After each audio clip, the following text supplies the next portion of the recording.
Los Angeles, Santa Monica resident Leonora Kamner only has to open her windows to escape Southern California's worsening heat waves, where millions of Los Angeles County residents must sit in a car for more than an hour to drive to the beach. Kamner can get there in minutes. Coastal access is an equity issue, however, one that she said inspired her to join Abundant Housing LA, a nonprofit organization that advocates for solutions to the region affordable housing crisis. She is now the group's executive director. "I'm very fortunate to live in a place where we still have a cool breeze," she said. "So many people work here in Santa Monica, but they are constantly having to leave because of the rising cost and lack of housing. As home prices soar and wildfires rage across California, the state is increasingly confronted with the Herculean task of addressing climate change while creating more affordable housing. A series of new mandates recently issued by Governor Gavin Newsom has plunged the state deeper into what some say is an existential dilemma. Generations in the making: how to house the state's 40 million residents while also protecting its natural resources. It's a complicated task in a state where both homelessness and home prices are on the rise as climate change is fueling wildfires and drought. It's such an existential issue for a California facing climate change," Kamner said. "With these extreme fires, I don't see how we can ever address housing in a way that doesn't plan for that fact. There is no getting around it." The Alisal fire burns near Goleta in Santa Barbara County, California, Wednesday, Garucci, Reuters. Last month, Newsom, a Democrat, signed more than 24 housing bills aimed at spurring new development in addressing the state's affordable housing shortage. He also approved a bill that curtails single-family zoning by allowing up to 4 units on single lots and another that encourages creating more housing density near transit and urban centers. Combined, the bills usher in a new era of growth for California at a time when millions of people struggle to afford rising rents and exclusive home pricing.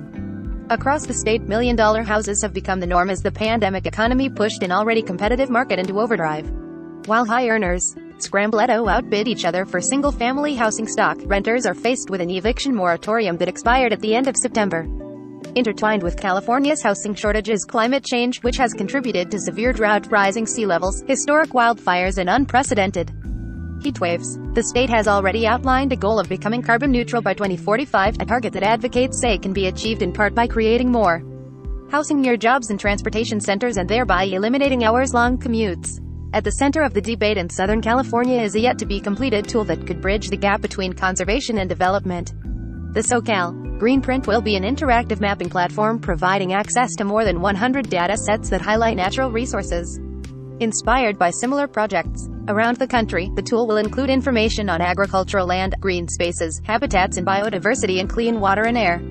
The tool would be free for all users and would not constitute binding policy or regulation. "We feel very strongly that people want to come live in Southern California because of the environment, because of the nature of where we live," said Comey Agis, executive director of the Southern California Association of Governments, a metropolitan planning organization overseeing the development of the Greenprint. "You can go from the ocean to the mountains in a few hours, and there's some quality to that everybody felt we needed to preserve." A sister tool is already being used in other parts of California.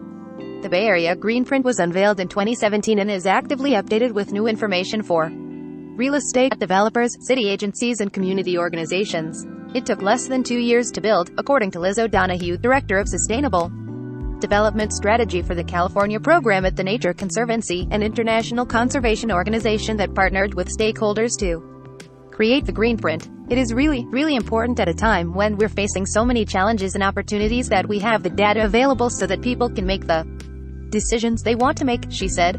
"Knowing where there are communities that don't have a park close by is really important to build knowledge and solve a number of the things we're trying to solve." O'Donoghue, who served as project lead on the Bay Area Greenprint, added, "Visitors check their photos taken at Griffith Observatory with a smoky and smoggy view at the Hollywood sign in the background in Los Angeles on September 14, 2020. Alan J. Shabin, Los Angeles Times via Getty Images file.